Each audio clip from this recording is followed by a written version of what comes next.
So these equations here would be a little bit more typical of what you would be solving for. Okay, so these are, again, there are multiple steps here, but we do have to make sure that we are keeping track of things.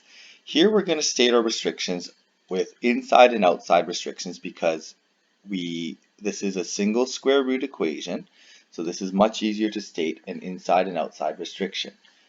Okay, so our domain is from the inside is going to be x is greater than or equal to -10.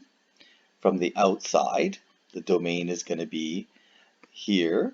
Okay, the square root must equal positive, so x must be greater than or equal to -4.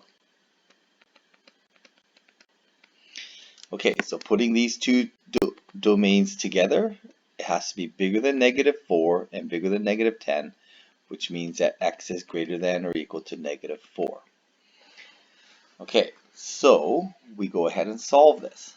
So we need to undo our square. Sorry, we need to undo our square root. Remember to FOIL this out. We need to expand that properly. So here we end up with x plus 10. Here we end up with 16 plus 8x plus x squared. It's a quadratic, so we make it equal to 0. We end up with minus 10 from both sides. I'm going to write it this way, x squared. We're going to minus 1x from both sides. We're going to minus 10 from both sides.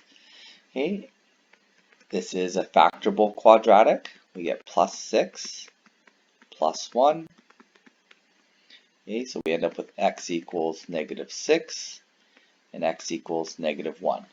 Based on our domain restriction, we can probably see that x equals -6 is probably going to be extraneous, but we should test it. Okay, testing is the easiest and most straightforward way of determining extraneous roots. So we're going to test x equals -6. When we plug it in, we end up with 4 is equal to 4 minus 6 is -2. That's not true. This is extraneous.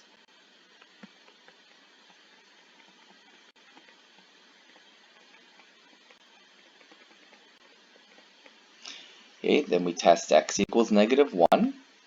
When we test x equals -1, I end up with x square root of 9 is equal to 4 plus -1 is 3.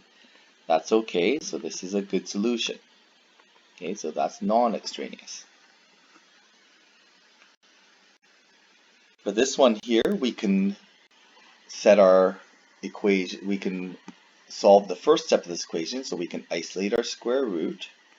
So we end up with 22 minus 2x is equal to x plus 1. We can set our inside domain restriction. Okay, so x must be 11 or smaller, because if it's bigger than 11, we're going to end up with negative inside the square root. So x must be smaller than or equal to positive 11. Okay, 10 would work. Okay, and the outside restriction, so the square root cannot equal a negative, so x must be greater than or equal to -1. Okay, so here our domain restriction together looks like this. It's in between -1 and 11. We'll go ahead and solve this algebraically. Undo the square root.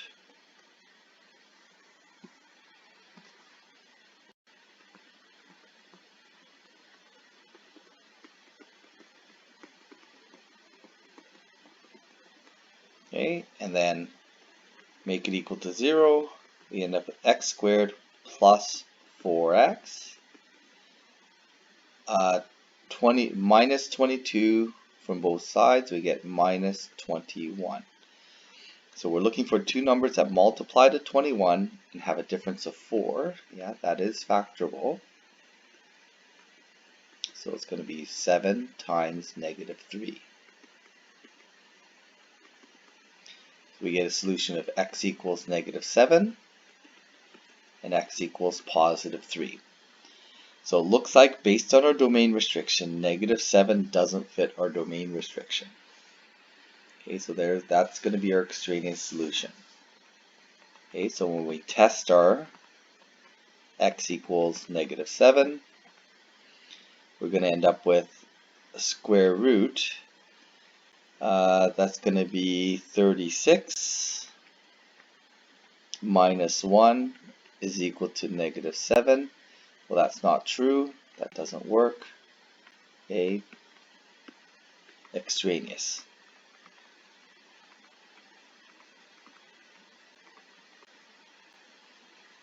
Okay, we'll test x equals 3. So we end up with square root 16 minus 1 equals 3.